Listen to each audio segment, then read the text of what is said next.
Thanks for checking out Scotty's Hobbies. Today I am going to be answering or going over how I would check for a purge code, a evap emissions purge solenoid code, such as a p0441 or a p0443. If you have any questions or you're trying to figure out a code, maybe I could help you by finding directions like we're going to go over very shortly on how to do what you're trying to figure out. Or maybe you want to send me a picture and be like, hey, what is this? Go ahead and text it to me, email it to me. Text is 925-418-5096. I believe you could send me picture messages on that. We could talk and record a line for a podcast later. A bunch of cool stuff. So if you need help, hit me up. I'll do my best to get back to you. I can't get back to everybody, so if I don't get back to you, please don't be mad. So let's get going with this video. Scotty's Hobbies, ScottiesHobbies.com. Check out the sponsors and the links in the description below or links on my website. So let's get going on this real quick. Switching back over to my other computer. Let's see. And this is, I've been asked this a few times. I'm just looking at a 2012 Lexus in Mitchell On Demand 5 here. Look for a link in the description below for Mitchell DIY. It is super useful. And I always recommend if you get any codes, if you're looking for a repair on a code, make sure you check for TSBs first. That's Technical Service Bulletins first. You can see right here, it has a list of TSBs.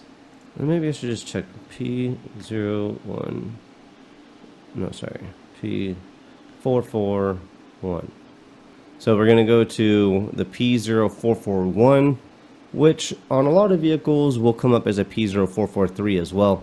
So this video or podcast will be covering both of those. This is going to be like a trouble chart or diagnostic on figuring out what is going on with the evap emissions purge solenoid.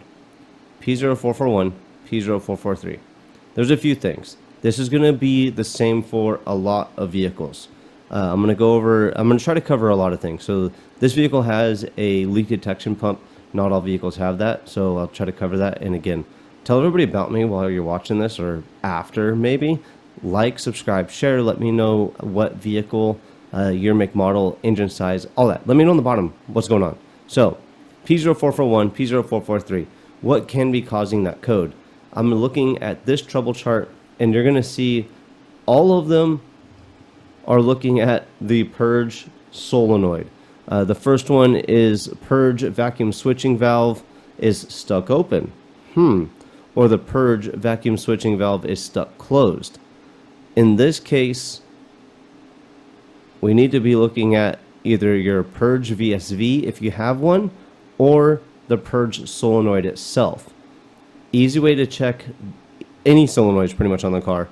Vacuum switching valve or the purge solenoid, even the vent solenoid, all of them, is when there's no electricity supplied to the solenoid itself, you should not have, it should not flow. So no power supplied, it should hold vacuum. Whenever I'm checking the P0441 or a P0443, usually the first thing I go to is pulling the solenoid itself, hooking a vacuum hose up to the solenoid and pulling a vacuum on the solenoid itself, just seeing, so no electricity supplied, see if it's going to hold vacuum.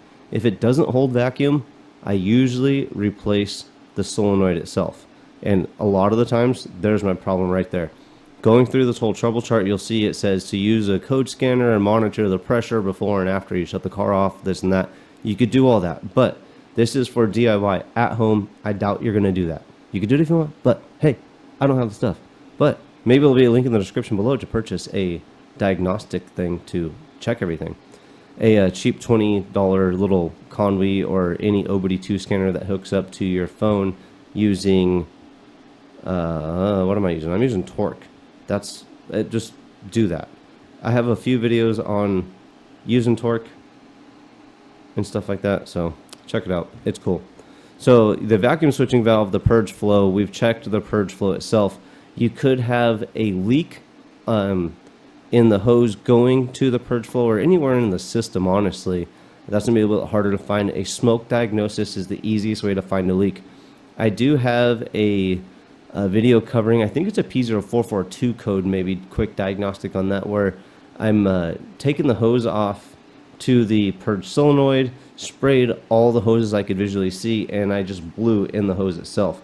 And you can see the bubbles come up where the leak was at. So that was a pretty easy way to find that.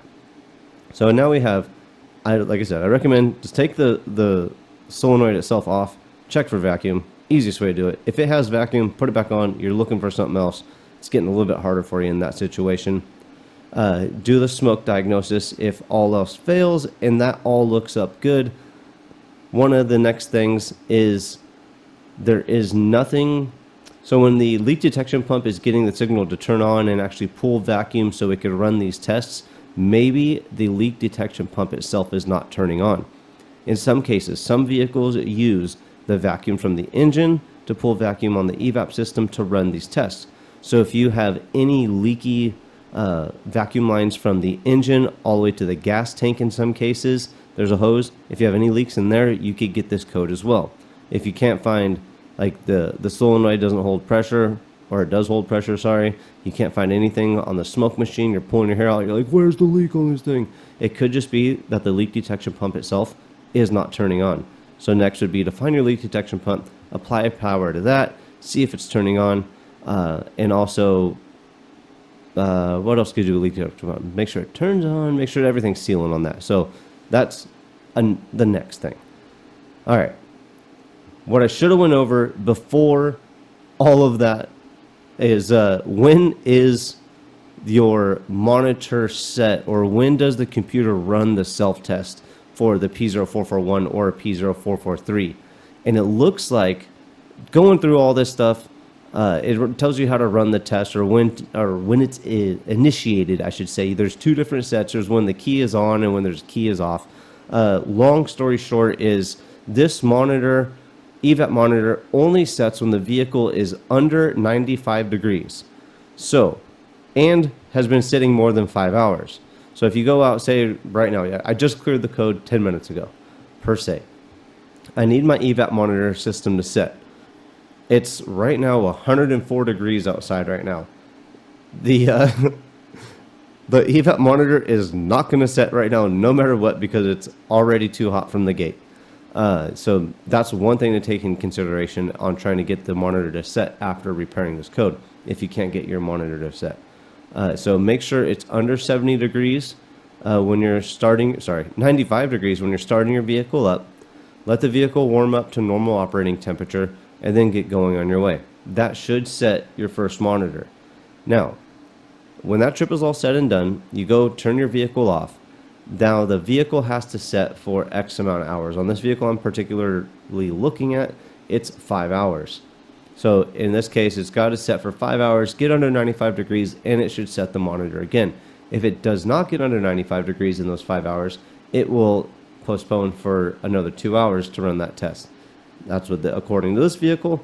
And again, if it's not available to run the self-test another 2 hours after that, it'll postpone the test for another 7 hours, or until pretty much the vehicle gets under 95 degrees. So make sure you have the proper ambient temperatures when you're setting the test. And I usually like to keep about 2/3 a tank, 2/3 of fuel in the tank to run the test as well. If you get less fuel, it takes more, or it's harder to monitor the system when there's less fuel. It's a little bit easier to run the self-test when there's more fuel, but you get to a point where there's too much fuel and the test won't set as well. So 2/3 a tank of gas when I'm trying to set evap monitors is my preferred choice. Hopefully, I covered all of your Purge Solenoid questions, probably in the backward fashion. Might have to redo this one.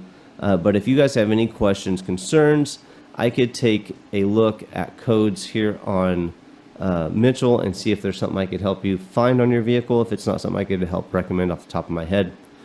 So like, subscribe, and share. Tell everybody about me. Hopefully this video helped you out, or podcast helped you out. If you can, in the comment section below, tell everybody what vehicle you worked on and how this video helped you out. Thanks for watching. Thanks for listening. I'll see you guys on the next hopefully helpful video hit me up on the text 925-418-5096.